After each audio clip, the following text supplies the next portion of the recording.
Hello and welcome back to Common Creatures, the TTRPG podcast. I am your GM, Rob, and with me today I got the other Common Creatures, Joe. Hey, y'all. Ethan. Howdy. Alex. Hey. Zach. Hey, yo. And producer, Maddie. Hi, besties. Welcome to our 10th episode kind of celebration. This is technically episode number 11, but we are finally going over. We're finally leveling up. So our Common Creatures, our PCs, are starting to look into their own character development stuff. And before we jump into that, I want to toss it over immediately to Maddie's Corner.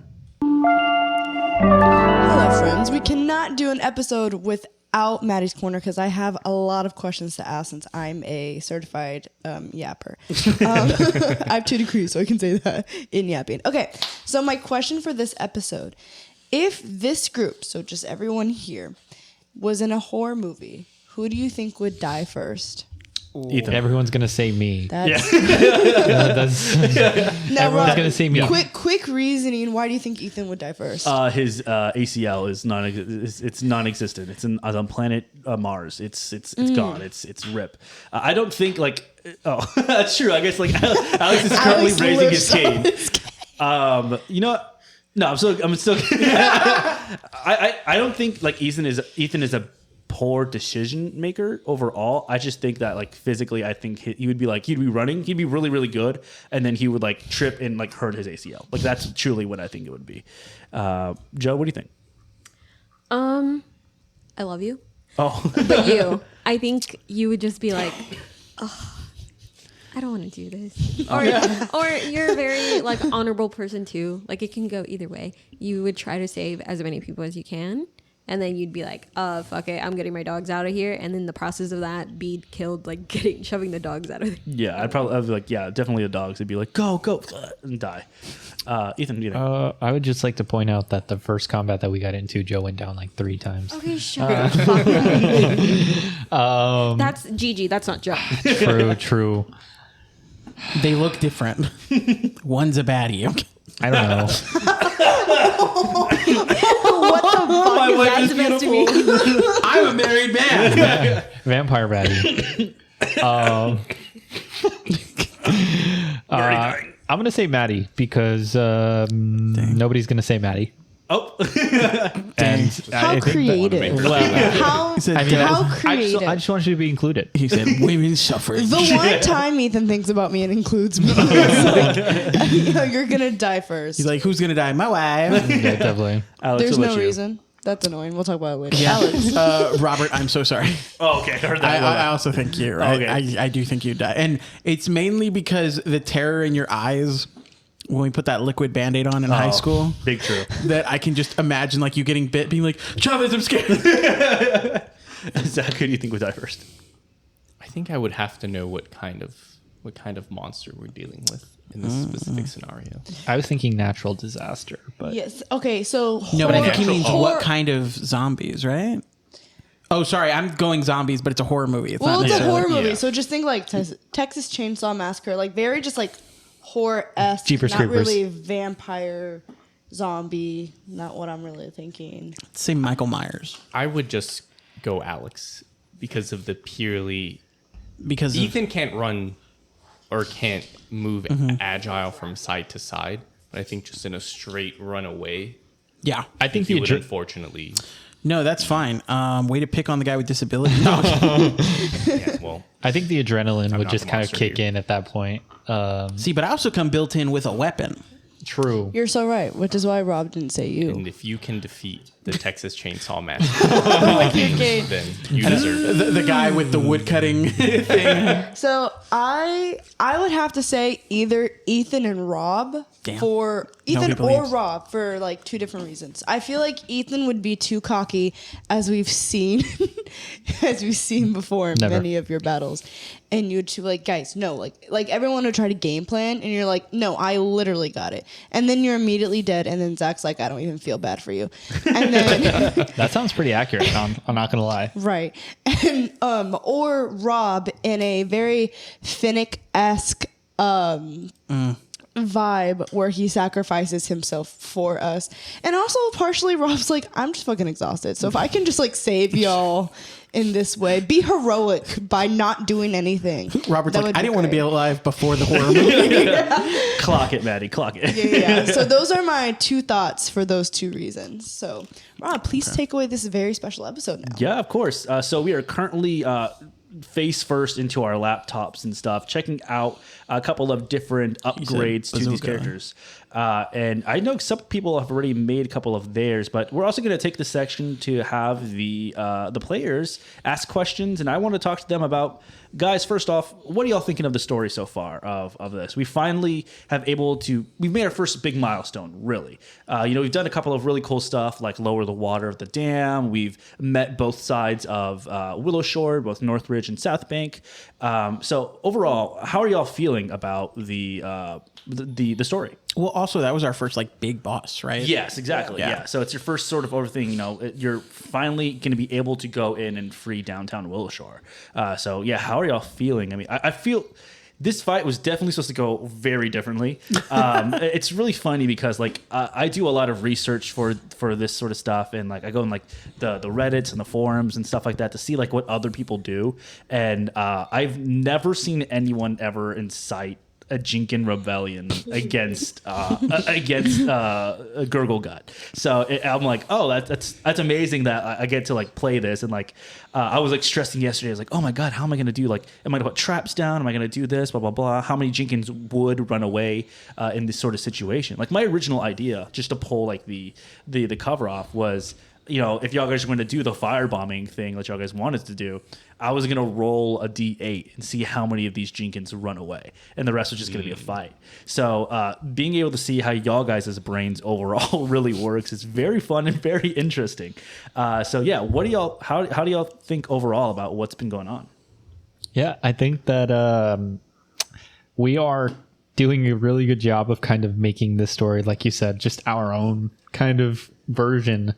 I know typically Season of Ghosts is a lot scarier and a lot, more serious, but I feel like we've added a little more of an entertainment value just because we are so unhinged. You don't know what's going to happen next. What Definitely. do you mean? Half of Rob's voice scared me. What are you talking about? And that's because they're bad accents. That's why they're scary. That's why they're scared. That's why they're They're scary. borderline like cancelable. Yeah. Alex, how do you feel? This is your first overall like TTRPG experience. Yeah, I was gonna say like I've never done it. I mean, besides like the test episode that we did, right? So like when I first came into it, I was kind of like, okay, I'll kind of figure it out, whatever. And I felt at the beginning, I was like, okay, so this is like Skyrim, I guess, because I'm like game. It's the closest thing I have to it. And then as we were doing stuff, I was like, oh, this is like more rigid. Like we're being told what we're doing and kind of we'll figure it out through there. And I guess as we've done more and gotten more comfortable with like everybody's dynamic, it became like, oh, no, we can do whatever as long as it makes sense within the world. So I think like these last couple episodes have been like my favorite because like you said, like, and it was all on accident. Yeah. We did not take Burgle and like, oh, we're gonna incite a revolution. I was being funny. I was like, he's gonna be a fucking pet. I'm gonna yank him around with me, and then it just slowly evolved or devolved into inciting a Jinkin rebellion. So Yeah, my original thing with like starting off this, sort of campaign overall was like this first couple episodes were definitely going to be very railroady. I was like, you're going to do X, Y, and Z. I'm laying out clear sort of things for you to do. So now, like when definitely when you were like, I'm taking Burgle as a pet, I'm like, oh, rails are off. Like I have ideas of what we're gonna do. he's like, we're in the open world now, yeah, guys. it's literally like, in The Witcher or like any like RPG game you play, it's like, hey, here's the tutorial section. You have to hit X or A certain amount of times to do, those are the first couple of episodes. And now it's kind of like, hey, explore the world. I have all the stuff here if you want to jump to wherever. And I am kind of laying down like story beats, but like it's completely up to y'all guys to follow that at that point. So that's been something really cool is to see, someone like yourself, Alex, that's never had this, overall like an RPG experience or TTRPG experience, experiencing that for the first time, kind of the freedom of being like, I'm saying this as a joke, and me as a GM, I'm like, that sounds like an amazing idea. Like, No, I think it's taking me back to like theater improv. Yeah. It's very much like, seeing whatever I can put in and seeing how other people, jump on it. Because even like when we kept the Jinkin, like I think originally, was it Joe? Like Joe was trying to question it, or somebody was trying to question the Jinkin. So that came off of her idea. And then Ethan wanting to kill the damn thing. And then I was like, we're already fucking with it. It's a pet. Like, So it's just cool to see everyone have those different ideas and then be like, oh, this is what we're doing. And then everyone to jump on board with it. Yeah. Like we're technically one sitting away from when we found this Jinkin and to when Alex was about to cry that he was going to die. Like, Zach, we've played multiple kind of games together. We played Curse of Strahd together in D&D. We've played Marvel Multiverse of Madness. Marvel Multiverse role-playing game. And now Pathfinder of Madness. And now Pathfinder 2nd Edition. How are you liking Pathfinder overall, and what are you thinking of the story? I think this is an amazing story. And I really enjoy that we've been able to get farther in this campaign than we were in the other ones. And being able to see actions that we have taken at the beginning of the story kind of like circle back. And then knowing the things that we do, like we'll be able to actually see them in the future. I'm really excited to see that. That's something that I really liked about how small this campaign is. It's like, that's one of the main reasons why I picked it. It's like, this is a Small? Absolutely. Yeah, the one that I wanted to do before this was like a globe spanning adventure. Like you would be like jumping into like gates and stuff like that, traveling across to different countries and stuff. And Joe was like, let's bring it back. So this is just one village and the stuff surrounding it. Yeah. And so I was like, oh yeah, this is compared to even like Curse of Strahd. Curse of Strahd was huge, which is like an entire country. So being able to kind of start here, get everyone's kind of feet wet and stuff has been really, really very cool. And I kind of want to talk to Joe right now because someone that's also kind of brand new to TTRPGs. Like this is kind of a brand new idea when we first jumped into D&D. And I know we've had, obviously we're married. We live together. What? We've had conversations about announcement on the pod. No. We've had conversations about how you really like Pathfinder overall. Like, what do you think you like Pathfinder more than D&D? Yeah, so obviously the same thing, kind of as going off of Zach. I think we've played like pretty much every campaign together, like me, you, and Zach at least, that we've done. And I think with like all of these different TTRPGs have pros and cons, but the thing that I enjoy so much about this is just the pacing of it and the 3-action stuff.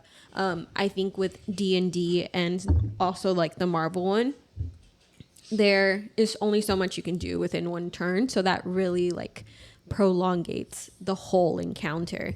Even with like the Marvel one that was originally supposed to be a one shot that we never finished, and we had like 4 sessions. Yeah. Like, and that was like the same party size that we're currently doing, and in like the same amount of sessions. Yes, we record 2 of these at once, but it's the same time frame that we were like doing the Marvel one, and we've just been able to get so much further and develop our characters a little bit more rather than just be like, oh, this is what my character does.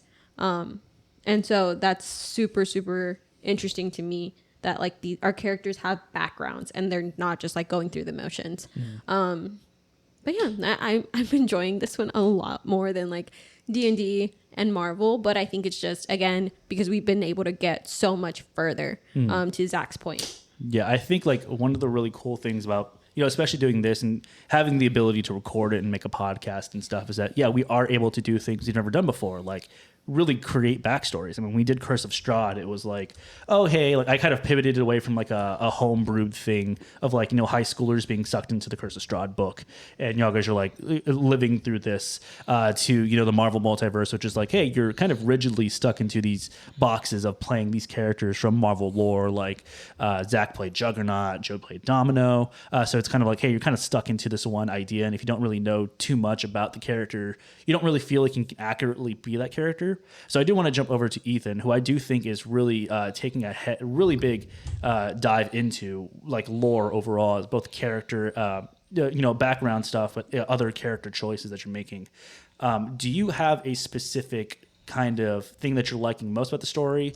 And really the big thing I want to ask is currently right now, another big issue within this story is the kind of the story of Northridge versus South Bank. Like they're technically the same person, same town, right? But there is those two different identities. So are you leaning more towards more like Granny Who? Or are you leaning more towards Old Matsuki? How do you feel? And I kind of want to get that same question to each of y'all. So who are you feeling more right now? Yeah, I don't know. I was going back over one of the first episodes, and there was something that I still haven't brought up in character, but something that I've always been curious about, which was right before the festival, the Old Matsuki and Granny Who were having a conversation, and they were in an argument, and we never found out what that was about. So that's something that I'm like, wow, I don't know if I can trust either of them, because they both could be responsible for everything that's happening.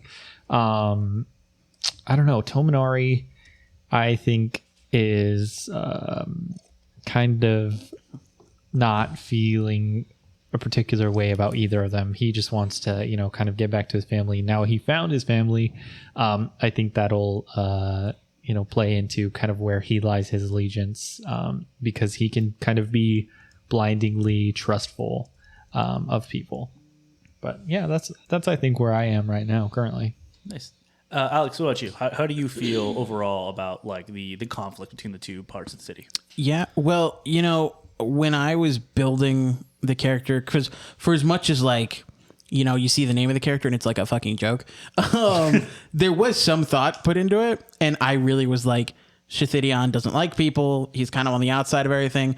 One, because I was kind of using the character as a crutch, because that's how I am with just the whole thing in general. Mm-hmm. So I kind of wanted to be like, especially because Ethan comes in with a 14-page document of his character. So for me, I got to come in kind of having that built-in crutch with my character, that like me not knowing shit about what I'm doing and the character not knowing a whole lot, not necessarily not knowing, but not caring. Mm-hmm. So like, I still don't think I've really decided any of that yet, at least for the character, but it's been really cool to let the character see things and figure out kind of which way he leans in given situations. Mm-hmm. So I don't have a set answer, but I think it's really interesting the way that I'm getting there slowly. I think that answer of not knowing yet is really good.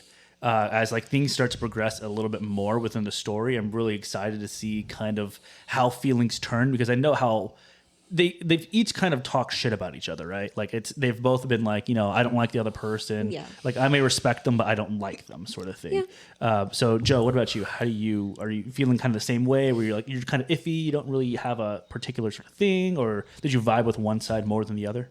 No, I think pretty much my whole thing, like the way I've been playing this character, is very like middle ground and very nonchalant about everything, just because she doesn't have anything to like really live for anymore, but like she also doesn't want to like kill herself, Yeah. So she's kind of just there as an observer. She doesn't really throw her skills and her uses out, because she doesn't really like trust anyone in terms of like, oh, if I was dying, like you would save me, even though this group has saved me several times. Mm-hmm. But yeah, I don't think that either of them should be trusted.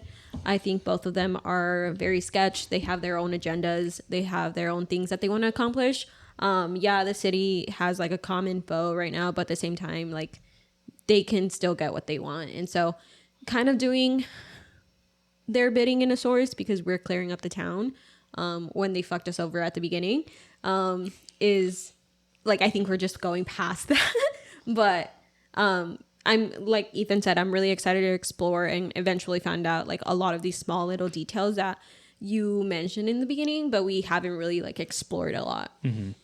I'm going to get to Zach, but as someone that's on the outside, Maddie, someone that's actually like actively watching us, make these decisions overall, what is your sort of like, you also have the book in front of you as well, so it's like you're kind of conscious of what things are going on. We have discussions and stuff kind of behind the scenes and stuff. How do you feel about the story?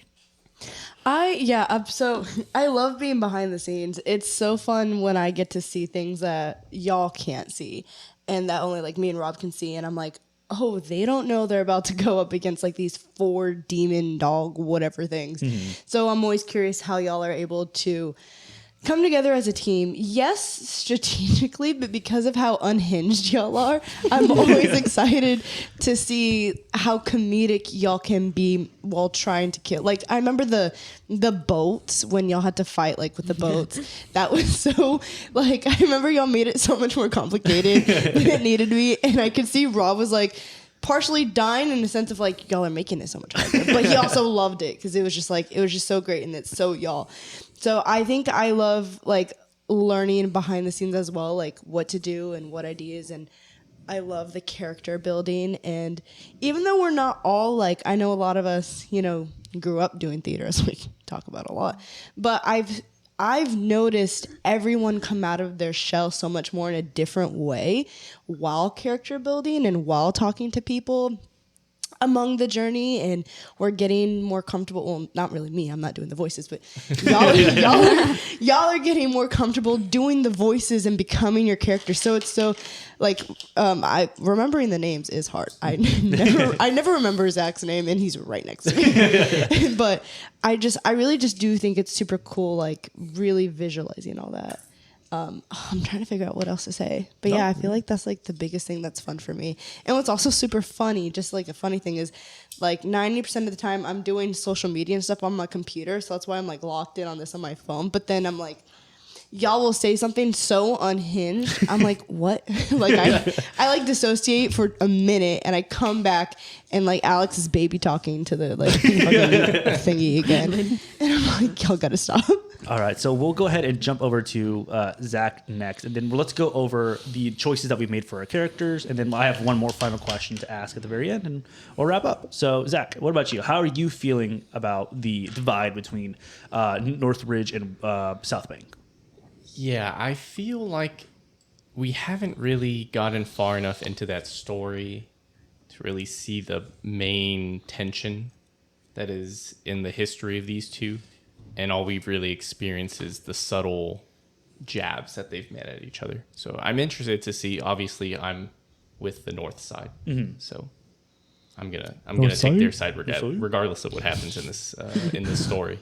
So I'm interested to see how I can further their agenda and burn down the South side. Hell yeah! All right, cool. So we've all made some character decisions. So let's go ahead and talk over we have 2 feats, I believe each person gets. We have a skill feat and a class feat, as well as I want to know what everyone's new HP total is. So do we have someone that is ready to jump into? Okay, let's go jump over to Tomonari. Yeah. So level 2, we raised our AC to 16. Previously it was 14, I believe. HP jumped up to 26. So now I have a little bit more HP to work with, plus 9 from my 17. As far as class feat, I am an oracle, so I chose oracular warning. This happens every time we roll initiative. I have a premonition about impending danger that I use to warn my allies. So each ally within 20 feet gains a +2 status bonus to their initiative roll and temporary hit points equal to half of our level. We're only level 2 right now, so it would just be 1 extra hit point for 1 minute. If I'm curse bound 2, which I plan to use more oracular spells, I promise. When I use oracular warning, that bonus increases to +3, and curse bound 3 bonus increases to +4. As far as skill feat, I decided to just go with assurance. Even in the worst circumstances, you can perform basic tasks. Choose a skill you're trained in. You forego rolling a skill check for that skill. Instead, you receive 10 plus your proficiency bonus. As far as my assurance skill, I think I'm going to go deception. It works for all of your skills. No, you have to choose one skill. Oh, really? Yeah, you have to choose one skill. No, you can. Let me see. Thank God I didn't pick that, Robert. I know, yeah, my bad. Give me the wrong info. It says a special. You can select this feat multiple times. Each time, choose a different skill to gain the benefits for that skill. I don't know what special means, but as far as on the path builder, you can only choose one skill. It's like your strength, perception. Yeah. Like so, you can choose like +10 to nature or +10 to whatever. I was saying Fallout. Oh, heard. Yeah, I think I'm gonna go deception. Deception, I have +6. It was either that or occultism. I don't think a 15 is enough for medicine most of the time. 15 is actually the DC. The DC. Yeah. Okay, well then, you know what? I'm gonna go with medicine, so that I can stop. Basically just stop rolling medicine and failing. Maybe your dad will be proud of you next time. That's crazy. My dad's not proud of me. Tominari's dad. Tominari's dad. Clear. Yeah. My bad. Damn it, My I'm dad gonna loves have to me. hear about this at home. My dad loves me. Yeah, and that's where I'm at right now. Very excited to get into this. Cool. Let's hop over to Alex. So Shithidion, my current armor class jumped up to 19. My HP jumped up to 30. He's a fucking, what am I again? A ranger? Yeah, there you go. Yeah. And my new class feat is the Hunter's Aim. That is when you focus on aiming, your attack becomes particularly accurate. Make a ranged weapon strike against your hunted prey, which is like the hunter shot, diddly doop shit. On the strike, you gain +2 circumstance bonus to the attack roll and ignore the prey's concealed condition and any lesser cover. So just trying to be more of a badass when I'm shooting things, so I don't have to get close to anything and get fucked. And then for my skill feat, I went with Slippery Prey, which essentially means I'm able to escape better and run away from situations. I guess I'll read the damn thing. You're able to escape bonds more easily than others when you attempt to escape using acrobatics or athletics. You reduce your multiple attack penalty for repeated attempts to -4 and -8. If you're trained in the skill, the penalty becomes -3 and -6 if you're a master in the appropriate skill. If you're legendary in the skill, you don't take penalties for multiple escape attempts in the same turn. Regardless of your training, your attempt to escape still have the attack trait, incur multiple times the attack penalty with other actions. God damn, that was so fucking long. It's a long, yeah. Basically, you're essentially I run away good. Yeah. I bitch out really good. Zach. What about you? So my new HP is 36. God, fuck. AC still 19 because I haven't found my heaviest armor yet. And for my class feat, I'm gonna choose Faithful Steed. Okay. I feel like having a horse would really benefit my lack of mobility. We'll find a horse for you. Yeah, we're gonna have to find a horse in downtown. I'll find one. Nay, daddy. And the skill feat that I'm choosing is really just trying to double down on my character. It's going to be specialty crafting and blacksmithing. Ooh, nice. So you can build your own stuff. Nice. I like that a lot. Joe. I am thinking about just overall looking for more deception stuff in class feats. So I'm taking a look at those. A couple sounded really, really good to me. But I still haven't decided. And then as far as my skill feat, I did pick that one. I am gonna do a vicious critique as my feat. So that happens when I try to coerce someone.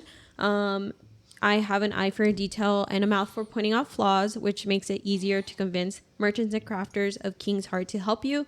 You quickly analyze triggering creatures' wares in hopes of finding something useful in your coercion and attempt to crafting a check.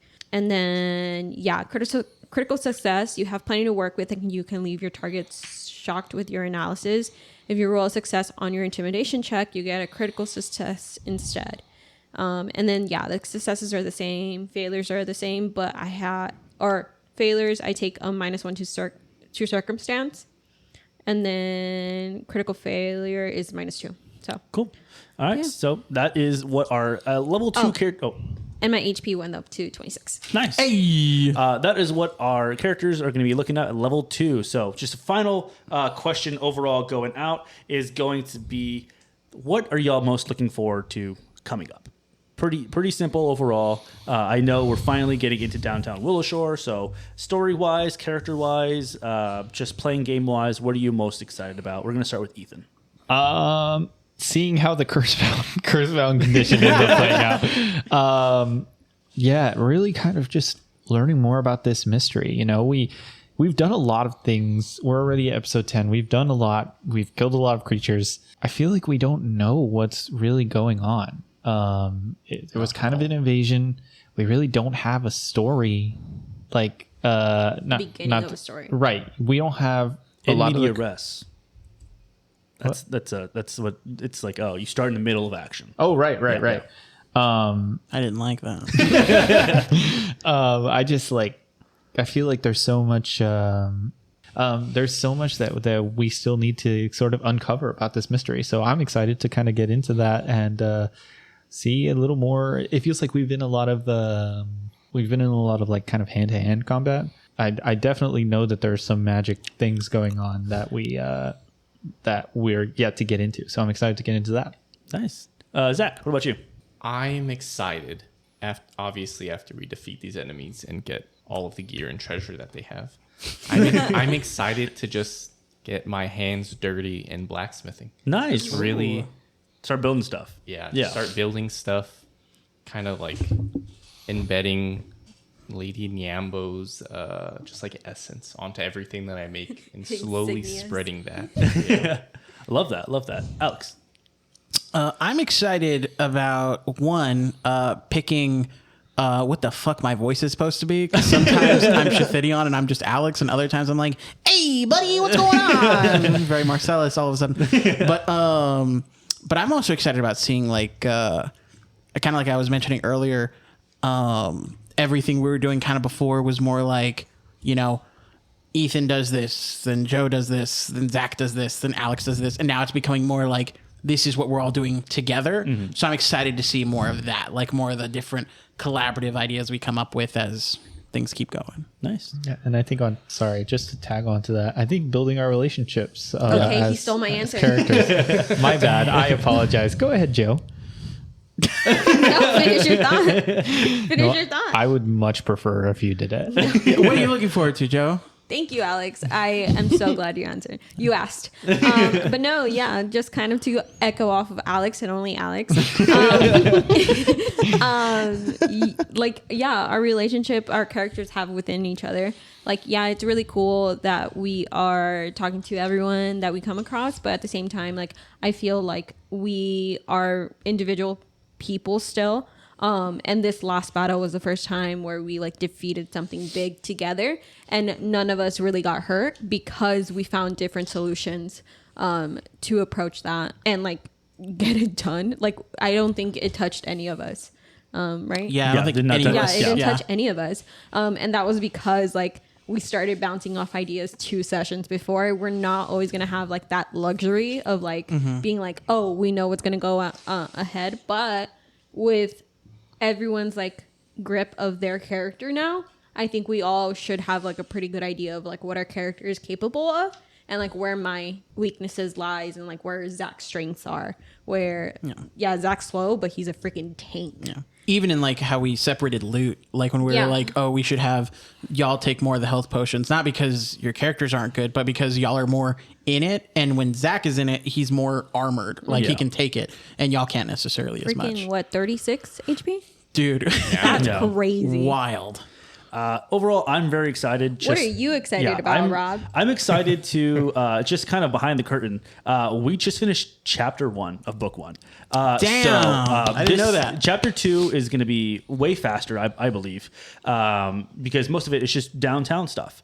But I'm very excited to get into chapter 3, 4, and then eventually book 2, because that's where I think that need for more story is kind of where we're going to get really into that. Chapter 3 and stuff is where we're finally able to, hey, you know, we're good.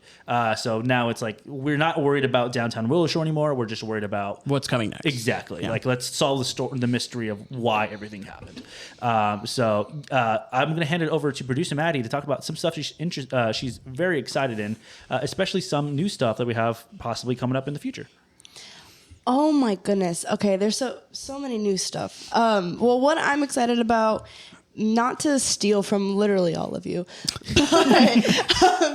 but it really is to see y'all grow more and to see that relationship building, like already in like the second episode, like the relationship between Joe and Ethan's character, and how there's already just like that friendship, bickering, bond, and seeing just all that grow and getting to see y'all more comfortable in your spells and in your skills, especially so that when there are more battles, it'll just be like immediately like, I'm doing this, and like it's gonna be more like hit rather than y'all kind of like, wait, can my power do that? So it's like just I'm excited to see y'all get more comfortable, get more knowledgeable, so that when we're in battle, it feels a little bit more like, I don't want to say aggressive, but like y'all are ready. Like there's no doubt. Like y'all are More confident. fluid. Yeah, more fluid. Yeah, but that's not to say y'all don't have confidence. It's just the matter of like learning, and there's so much to it. And I know pretty much all of us are new to it. And we had that first episode 0, session 0, where we were talking about that. And so that's, and I'm also very excited about like, I know this is far in the future, but at the very end, like that big boss, like I'm so excited to see it all come into fruition. And then on the producer side, Rob and I have been talking about really exciting stuff to really like upscale like our podcast. Like we've been like, my mom, for example, is a fan, guys. She loves us. She thinks we're hilarious. Let's go. Well, 'cause Hi, we Amy. But she's always like, I want to see y'all talk. I want to see y'all make the jokes. I want to see like the facial expressions.